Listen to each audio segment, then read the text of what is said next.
Yo, we made it back. A whole nother week of remote learning with Senor Rubin for global history. So today we're going to continue the history of Australia. I'm not going to lie, this is one of the hardest tasks I've ever done. A lot of the sites require me to pay for like really good documents, but um, they don't really give me a preview. So I don't know if the document is good in the sense of that, can I use it for our lesson today? So today we're going to be focusing on Australia for day 2. We learned about the exploration briefly, like who was the guide? It was James Cook. What was he doing there? And now we're gonna look at Australia in the sense of like what was it used for, not in the settlement. We're not up to the settlements yet. We're gonna do that for Thursday. But in the case of what was going on in Australia and why many people traveled to Australia and were they going against their will. Before we do that, reminder is your daily attendance. If you haven't done so already, go into your Google Classroom that you signed up for to complete your daily attendance. If you don't know what the code is right there. And if you have any questions that need to be answered, I have them. I have answers, right? I may be not as explicit as the ones you find in the HSTAT handbook, but you can refer to that for any answers to any questions, okay? Or reach out to me. And office hours. I have office hours Tuesdays and Thursdays, 2 to 4. And we can set up a schedule or meeting on Google Meet where we can see each other face to face. Reminder, if you pass the class, you get the Regents credit.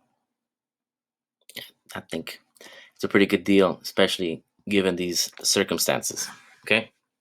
So today we have one task, Tuesday, April 28th, which is the history of Australia, day 2, not day 3. I'm sorry, I gotta fix that. Which is child convicts.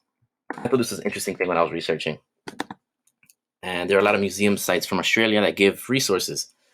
And one of them is the prison colony of Australia.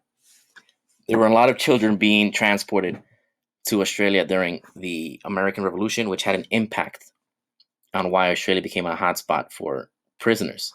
So I'll read the historical context when it loads. So until 1782, English convicts from Great Britain were transported to America. Remember, there were 13 colonies. However, in 1783, the American War of Independence ended. America refused to accept any more convicts, so England had to find somewhere else to send their prisoners. Transportation to New South Wales was the solution. New South Wales is Australia in that time period. That was the name of it, okay? So the United States was like, yo, we got no more. We're not dealing with you no more, England. Out. So they were like, you know what? Let's go to another colony we have, and that's Australia because of James Cook. So you have 2 questions. I want you to look at this video on YouTube. If you can't access it on YouTube, you can access it here in this little blue link that I have here from that website.